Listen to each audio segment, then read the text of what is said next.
mostly so that she'll move there. If you move to Flagstaff, it'll be your birthday every day. That's my perfect backpack. Yeah, every princess wants a birthday every day. Kody likes to, he's attacked all of his wives that are leaving in the area that hurts them the most. I don't realize I'm a princess sometimes, but then sometimes we talk about it and I realize I am more. But I don't, well, you can't call me. Stop it. On your birthday, you I'm not gotta a be my princess. special princess. We're gonna have such a beautiful birthday. We are. Kody Brown just detonated a drama bomb bigger than anything we've seen on Sister Wives. And this time, the shrapnel is pure psychological warfare. In the newly leaked teaser for the tell-all finale, Janelle and Christine don't hold back. They claim Kody zeroed in on each wife's most tender spot, then twisted the knife to keep them wobbling under his thumb. Christine looks straight at the camera, eyes blazing, voice shaking, and says Kody weaponized her longing for intimacy. For Christine, it was devastating that he wasn't physically attracted to her. And for me, I'm one of those people who wants to be very fiscally responsible. And so he wants to sort of undermine that or try to undermine that for me. Janelle fires back with her own receipts, revealing how he shredded her pride in being the smart money wife by pinning the family's busted budget on her. It's like watching two survivors swap war stories, finally realizing they were ambushed by the same sniper hiding in plain sight. And let's be real, bestie. This isn't your garden variety marital spat. We're talking about a man who allegedly studied his partner's softest insecurities the way a hacker studies a password file, then used those vulnerabilities as remote control buttons for their emotions. He uses intimacy to control and literally get her to do what he wants. Christine admits she used to light up anytime Kody dangled the tiniest crumb of affection. Move to Flagstaff and it'll be your birthday every day. Translation, comply, and I'll love bomb you. Meanwhile, Janelle, Ms. Spreadsheet Queen, was blindsided when he blamed her for the family's murky money trail, all while rumors swirled that funds were quietly funneled to Kody and Robyn's dream life. Talk about gaslighting on a group project. Scale. In 30 sizzling seconds of teaser footage, you can almost see the puzzle pieces click into place for these women. Everyone think you're in charge of the finances. I mean, everyone... Yeah, no, this is something I've begun to realize because Kody was always telling everybody that I was somehow calling the shots on the money. The shocked laughter, the tight jawlines, the oh my gosh, he did that to you too? Eye contact. It's the moment emotional manipulation moves from private shame to public evidence. And fans, they're losing it. Twitter threads are exploding. With stories of exes who press the same button over and over, TikTok stitches are labeling Kody King Narc, and Reddit is basically hosting a group therapy session. Because when two wives finally expose the playbook, target the deepest wound, keep her off balance, every viewer who's ever felt that sting knows exactly how big this revelation really is. Let's zoom out and spot the pattern. It's wild to me that he was telling everybody that I was in charge. Because once you see it, you can't unsee it. Kody doesn't just argue. He snipes with sniper-level precision, always aiming for the bullseye where it's guaranteed to bruise the most. Christine, he knew her fairy tale heartbeat fastest when she felt cherished. So he dangled intimacy like a prize she could never quite win. One minute it was, we'll talk after you obey. The next it was, we're done being physical. A yo-yo of affection that kept her guessing whether today would be a hug or a cold shoulder. Janelle, the woman is practically allergic to a sloppy spreadsheet. Finances are her pride and her comfort zone. So Kody allegedly starts whisper campaigns. Janelle runs the money, not me, letting suspicions swarm her like mosquitoes while he and Robyn breeze through boutique bills. And it doesn't stop there. Remember how Mary was dismantled over the catfish scandal? Kody twisted that wound into an identity. Untrustworthy, unsafe, unpredictable. That label was perfect for corralling her into shame and perfect for distracting everyone else from asking, who exactly set the emotional temperature in that house? Even Robyn isn't immune. Insiders say her greatest fear is losing favorite wife status. He would often make fun of her for being a princess and for always wanting this fairy tale romance. But then he would use physical affection to bully her into getting his way. So Kody flaunts how he's trying to help the others rise to her level, making her cling tighter for fear he'll replace her next. It's not random cruelty, it's calculated leverage. Pop psychologists call this tactic strategic wound activation, a fancy term for push the button you installed. The abuser identifies the insecurity, amplifies it, then positions themselves as the only person who can soothe the pain they caused. It's the ultimate revolving door. Create the hurt, sell the cure, repeat until nobody remembers what normal felt like. And that's why Christine and Janelle's on-camera lightbulb moment matters so much. They've mapped the pattern. They've named the weapon. And once a weapon is named in public, its power starts to crumble because secrets are fuel, and these women just lit the match. Christine's vulnerability has never been a secret. She's the romantic, the one who wanted sunset kisses and hand-holding at the farmer's market. Kody clocked that on day 1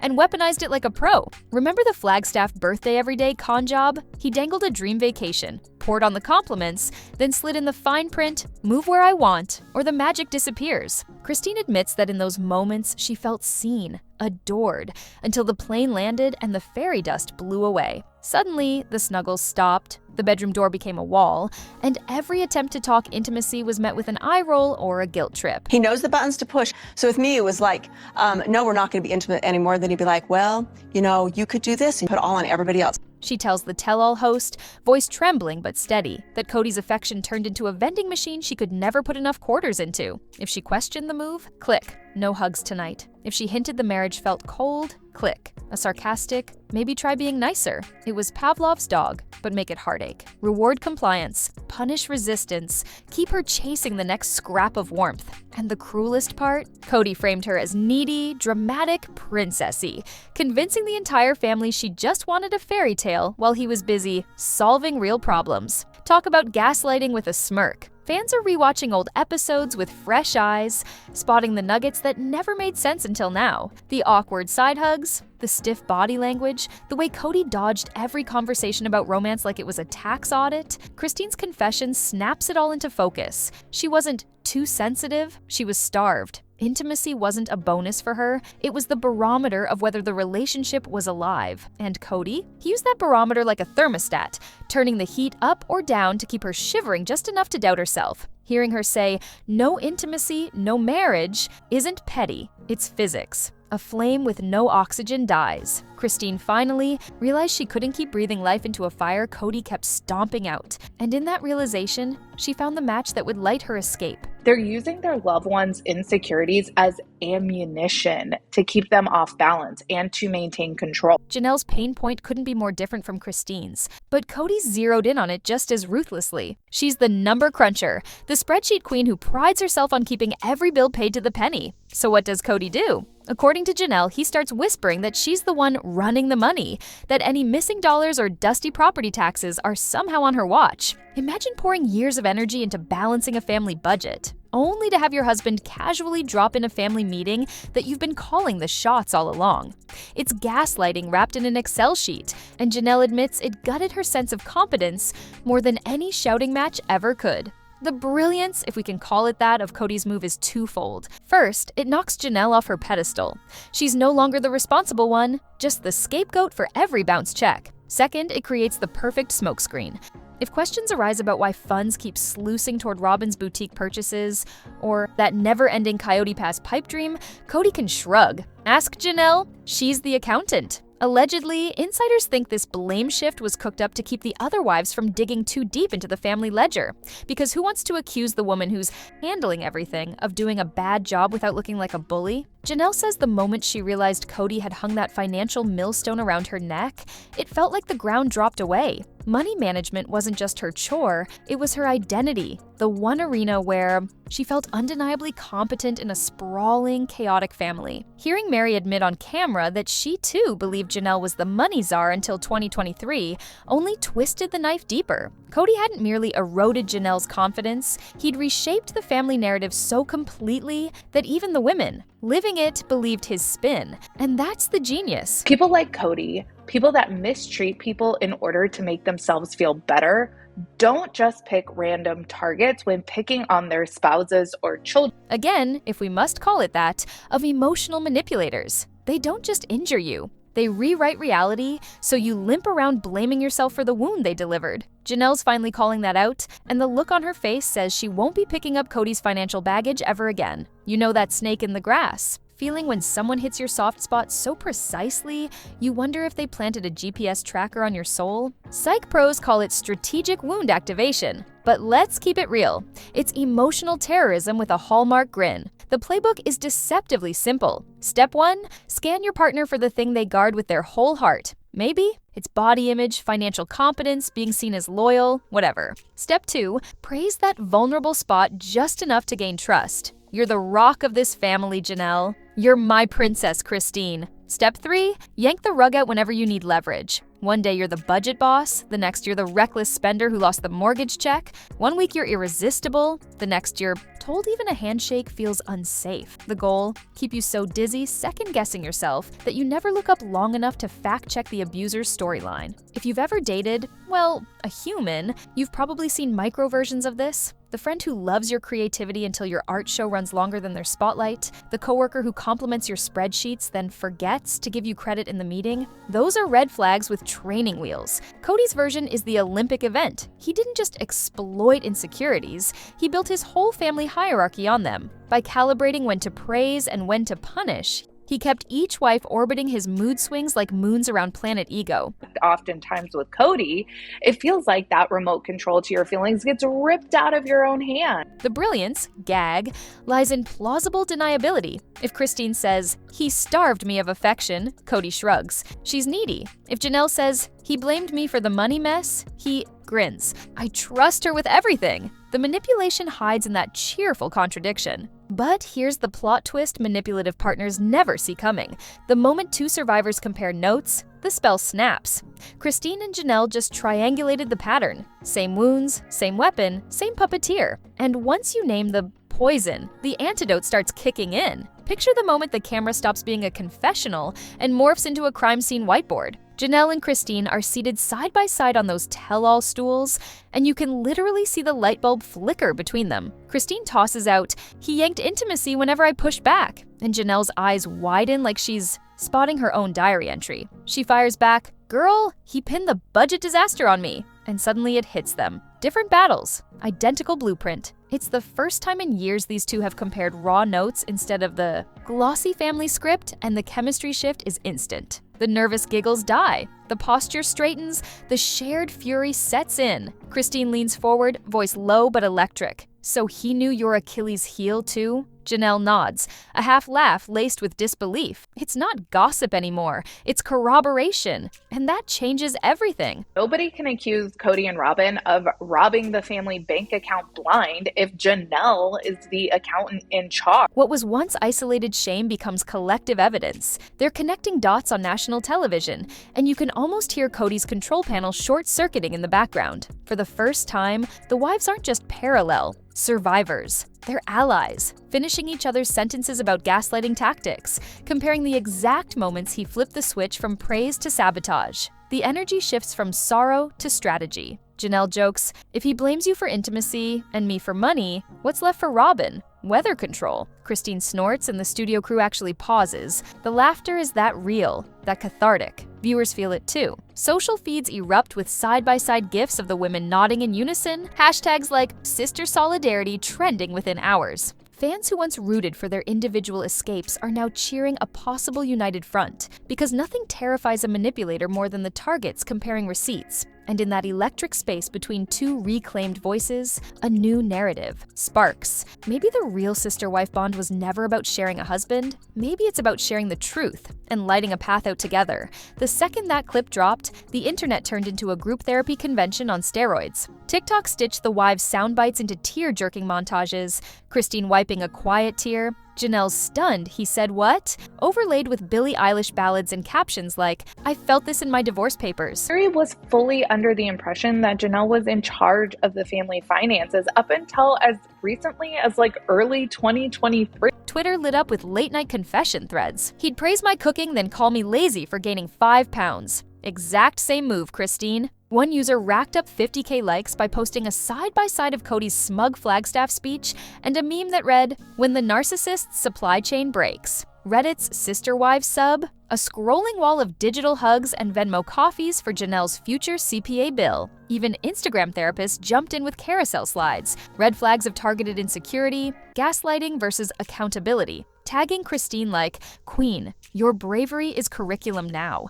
What's wild is how personal the frenzy feels." Viewers aren't rubbernecking reality TV drama, they're excavating their own scars in real time. A mom of 3 commented, "I thought I was crazy for flinching when my ex joked about our bank balance. Turns out he was rewiring my self-worth." Another wrote, "I married my Kody at 22. Janelle just gave me the courage to ask for a financial audit. The solidarity is so thick you can practically taste it. Strangers swapping lawyer recommendations, budgeting spreadsheets, intimacy after gaslighting podcasts." Every same girl adds one more brick to the firewall, keeping Kody's spin outside the conversation. And while the wives might not see every tweet, the ripple effect is cooking. Each post, each stitched video is a neon sign that says, "We believe you." That collective roar dismantles the oldest trick in the manipulator handbook, isolating the target. Kody's greatest weapon was making each wife think she was alone in her flaws. The fandom just nuked that illusion, turning private wounds into a public uprising that even the most polished PR spin can't smother.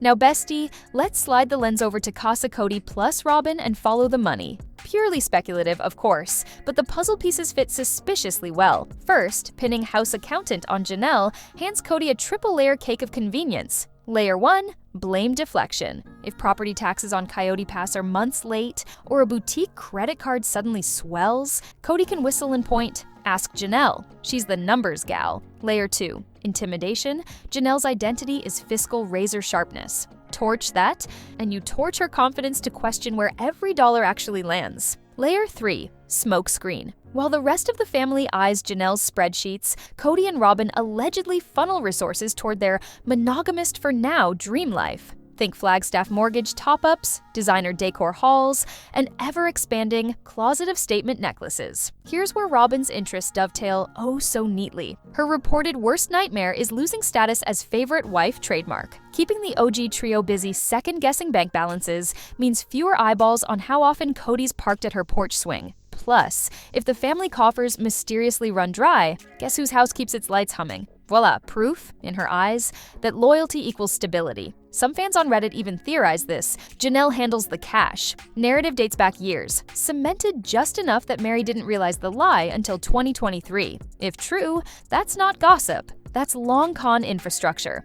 Add in Kody's trademark talent for plausible deniability. Flash a rueful grin, mutter budget confusion, and everyone disperses, heads spinning. By the time a wife gathers the courage to request receipts, the trail's colder than Flagstaff in January, and lest we forget, every hour the wives spend untangling spreadsheets is an hour they're not comparing notes about intimacy sabotage or favoritism.